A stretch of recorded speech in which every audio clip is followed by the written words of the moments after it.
School final হতেই আমরা চলে যেতাম মামার বাড়ি আলিপুরদুয়ার। আর মামার বাড়ির পাশেই ছিল মাসির বাড়ি। সকালবেলা হতেই মাসির বাড়ি চলে যেতাম, কারণ সেখানে ছিল দুটো আকর্ষণ। এক তো ছিল ভাই বোনেদের আড্ডা, তারপর ছিল মেশোর একটা সুন্দর সাজানো বাগান। আর সেই বাগানে মেশো তৈরি করতেন বিভিন্ন ধরনের শাকসবজি আর ফুল। তার মধ্যে ছিল ফুলকপি, বাঁধাকপি, গাজর আর বিভিন্ন রকমের শাকসবজি। তাছাড়া বাড়ির এক কোণে ছিল একটা বিশাল বড় বাঁশের মাচা, আর সেখানেই ঝুলে থাকতো কচি লাউ।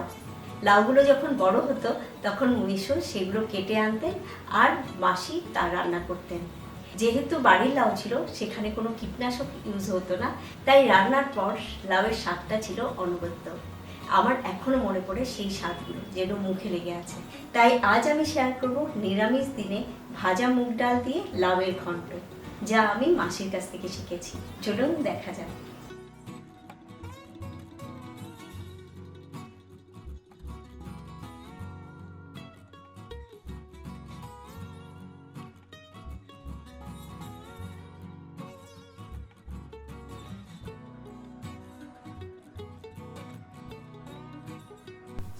মুগ ডাল দিয়ে লাউয়ের ঘন্ট তৈরি করার জন্য নিয়েছি একটা 2 কেজি ওজনের লাউ। গার্নিশিংয়ের জন্য নিয়েছি কুচনো ধনেপাতা,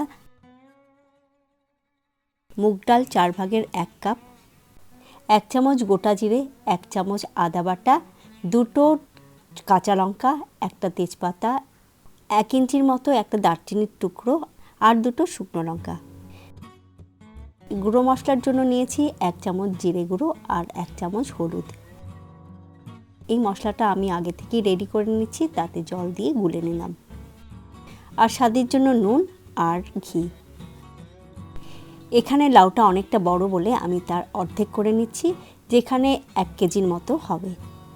লাউটা অর্ধেক করে তাকে আরও ছোট ছোট করে নিলাম, এতে লাউটা ঝিরিঝ করে কাটতে সুবিধা হয়। এবার লাউয়ের টুকরোগুলো থেকে খোসা ছাড়িয়ে নিয়ে একটা বড় পাত্রে জল নিয়ে টুকরোগুলো ভালো করে ধুয়ে নেব। এবার লাউয়ের টুকরোগুলোকে ঝিরিঝিরি করে কেটে নিচ্ছি। আমি দা দিয়ে কাটায় কমফোর্টেবল না বলে আমি ছুরি দিয়ে কাটছি। আপনারা চাইলে দা বা বটি ব্যবহার করতে পারেন। তারপর আমি ধনেপাতাগুলোকেও কুচিয়ে রেখে দিচ্ছি। এবারে একটা কড়াতে শুকনো করে ভেজে নেব মুগ ডাল। মাঝারি আঁচে রান্না করব, যখন মুগ ডালটা লাল হয়ে আসবে আর একটা ভাজার সুন্দর গন্ধ বেরোবে তখন নামিয়ে নেব। ভাজা মুগ ডালটা অন্য পাত্রে তুলে নিয়ে ভালো করে জল দিয়ে ধুয়ে নিতে হবে।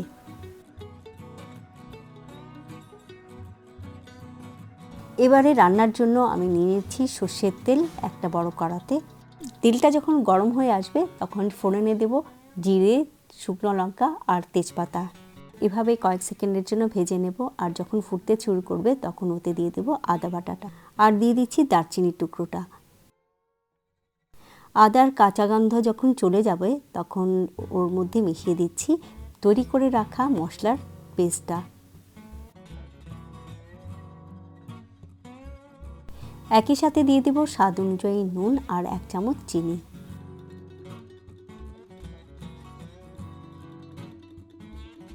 আঁচটা কম রেখে মশলাটা ভেজে নিব কয়েক মিনিটের জন্য।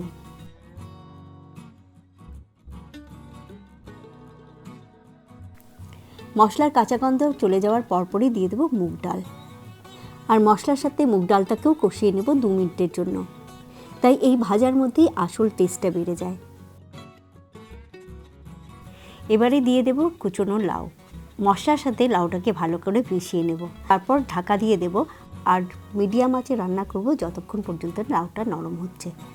মাঝে মাঝে ঢাকা খুলে লাউটাকে নাড়িয়ে দিতে হবে, যাতে কড়ার মধ্যে লেগে না ধরে। রান্না করতে করতে প্রথম দিকে লাউটা থেকে অনেকটাই জল বেরোবে, আর এভাবে 25 মিনিট আমি রান্না করব। এর মধ্যে লাউটাও অনেকটা নরম হয়ে আসবে আর জলটাও শুকিয়ে যাবে। তারপর দিয়ে দেব 2টো কাঁচা লঙ্কা আর দেব 4 ভাগের 1 কাপ দুধ। আর এই দুধ দেওয়ার পর লাউয়ের টেক্সচারের মধ্যে একটা ক্রিমি ভাব চলে আসে। এভাবে রান্নাটা অনেকটাই সেরে আসছে, তাই উপর থেকে ছড়িয়ে দেব 1 চামচ ঘি, আর গ্যাসের আঁচটা বন্ধ করে ছড়িয়ে দেব কুচনো ধনেপাতা। তাই এই প্রসেসে রান্না করে একবার দেখুন মুগ ডাল দিয়ে লাউয়ের ঘন্ট, আর দেখবেন নিরামিষ দিনে গরম ভাতের সাথে কেমন দারুণ লাগে। আর রেসিপিগুলো যদি ভালো লাগে তাহলে অবশ্যই লাইক, শেয়ার আর সাবস্ক্রাইব করে আমার পাশে থাকবেন। আর কমেন্ট করে আমাকে জানাবেন রেসিপিটা কেমন লাগলো।